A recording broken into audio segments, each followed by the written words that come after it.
अप्रैल 2025 का कर्क राशि फल। अप्रैल मासिक राशिफल 2025 कहता है कि यह महीना कर्क राशि के जातकों के लिए कुछ हद तक अनुकूल परिणाम देने वाला साबित हो सकता है।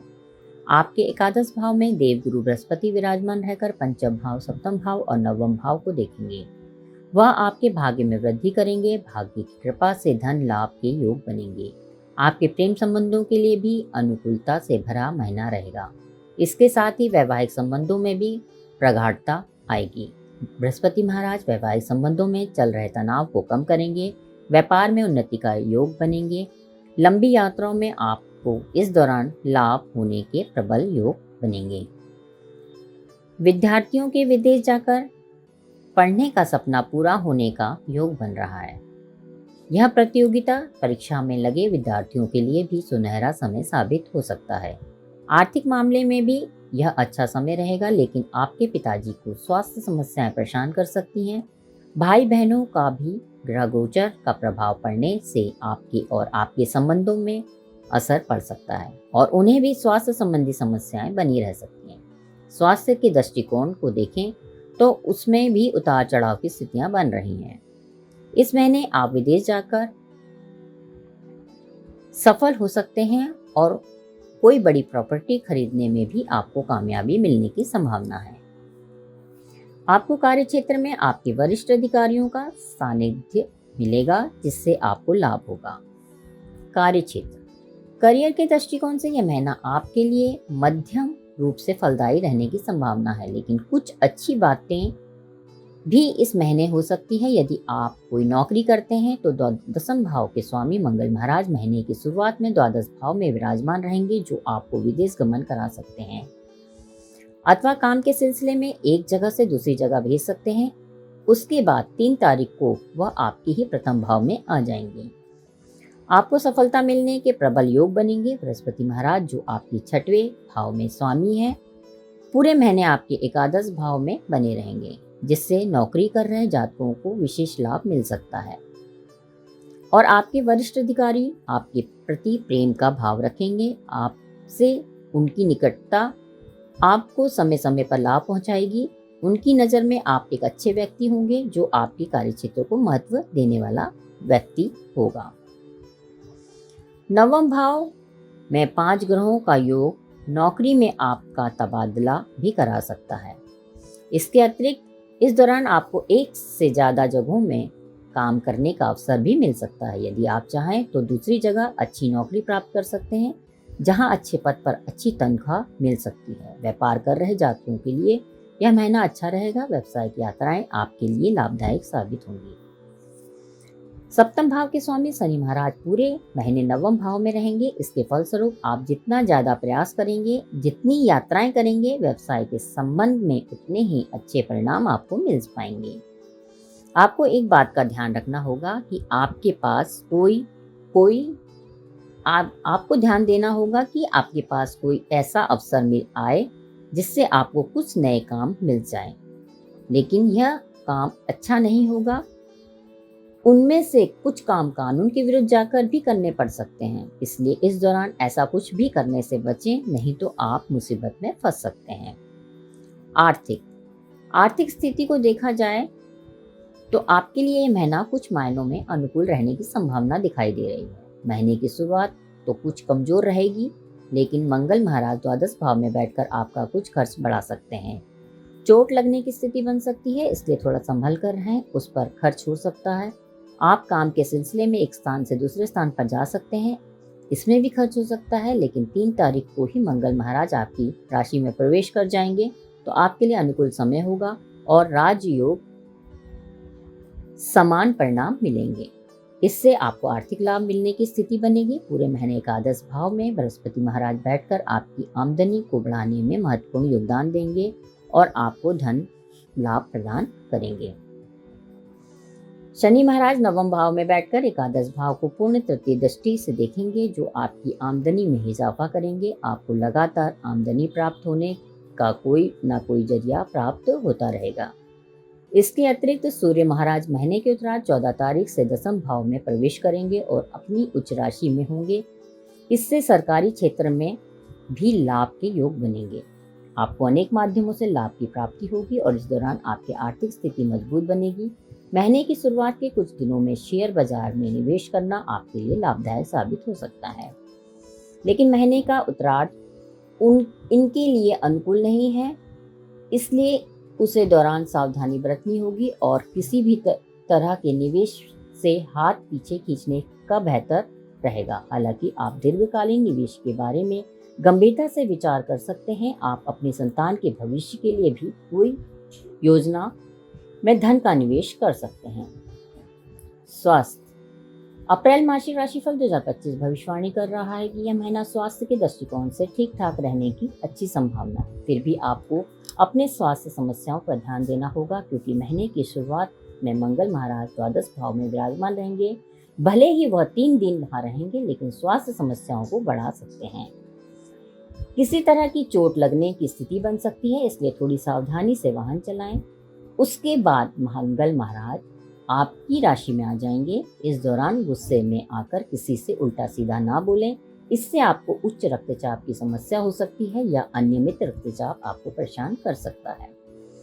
नवम भाव में पंच ग्रहों का योग होने के कारण आपको कुछ समस्याओं का सामना करना पड़ सकता है। आपको अपने खान पान पर ध्यान देना चाहिए और ज़्यादा से ज़्यादा मात्रा में तरल पदार्थों का सेवन करना चाहिए। आपके पैरों में दर्द, पिंडलियों में दर्द, कमर में दर्द और कानों से संबंधित समस्याएं परेशान कर सकती हैं। किसी तरह का कोई संक्रमण भी इस दौरान आपको अपनी चपेट में ले सकता है, इसका ध्यान रखें और गुस्सा कम करें। ज़्यादा गर्म मिर्च मसाले से युक्त भोजन से दूर रहें, साथ ही अत्यधिक वसा युक्त भोजन से भी परहेज करें। सामान्य, सुपाच्य और हल्का भोजन करें, जिससे आपका स्वास्थ्य उत्तम हो जाए। अपने वजन को बढ़ाने से बचने के लिए नियमित रूप से योगाभ्यास और व्यायाम करें। प्रेम व वैवाहिक। यदि आपके प्रेम जीवन की बात की जाए तो उसके लिए यह महीना उतार चढ़ाव से भरा रहेगा, फिर भी आपको अनुकूल परिणाम मिल सकते हैं। इसकी वजह यह है कि पंचम भाव के स्वामी महाराज महीने की शुरुआत में तो द्वादश भाव में होंगे, तो आप दोनों के बीच रिश्ते में दूरी और कहासुनी की स्थिति निर्मित करेंगे। हो सकता है कि इस दौरान आपके प्रियतम का स्वास्थ्य समस्याएं परेशान करें या उन्हें किसी कारण से शहर से बाहर जाना पड़े, जिससे आप कुछ समय के लिए ना मिल पाएं। लेकिन 3 तारीख को मंगल आपके प्रथम भाव में आ जाएंगे। एक तरफ वह अपनी नीच राशि में होंगे, जो कि अच्छी स्थिति नहीं है, लेकिन आपकी राशि के लिए यह योग कारक ग्रह है और पंचमेश का प्रथम भाव में जाना योग कारक बनता है।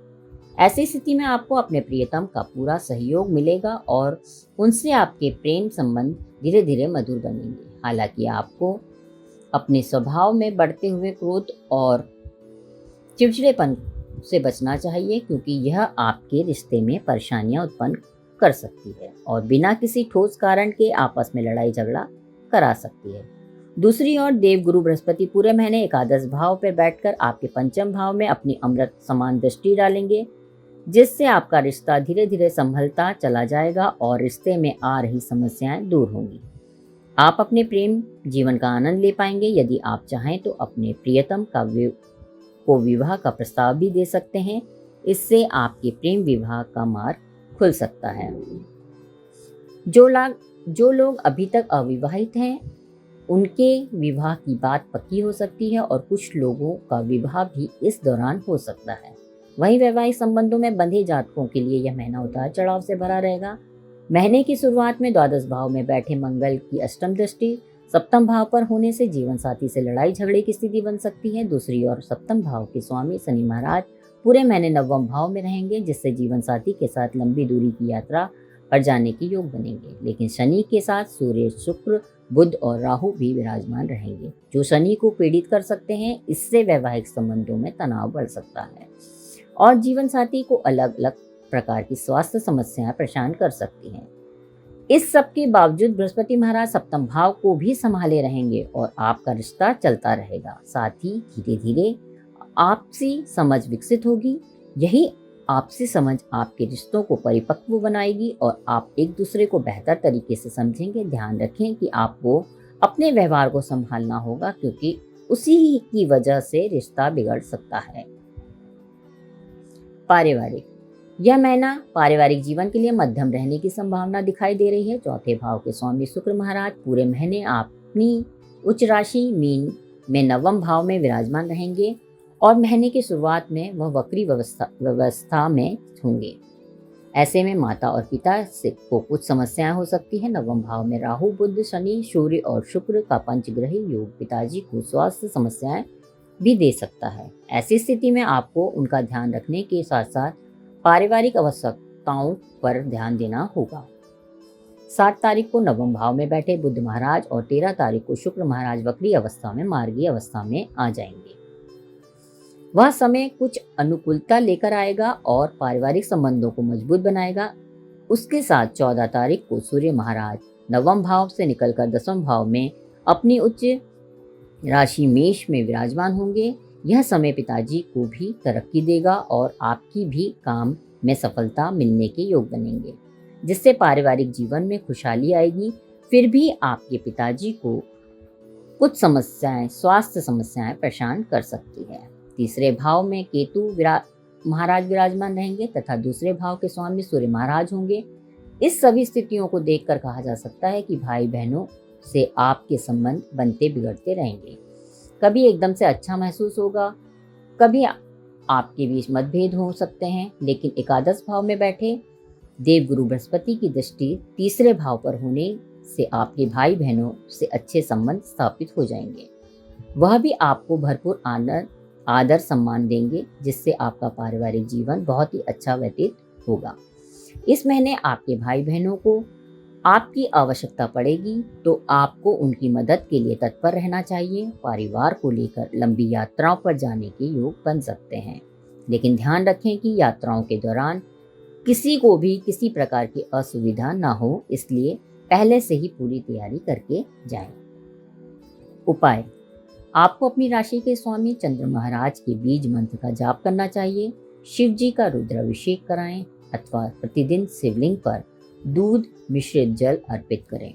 हनुमान चालीसा का पाठ करना भी अत्यंत लाभ देगा। गुरुवार के दिन किसी स्थान पर पीपल का वृक्ष लगाएं।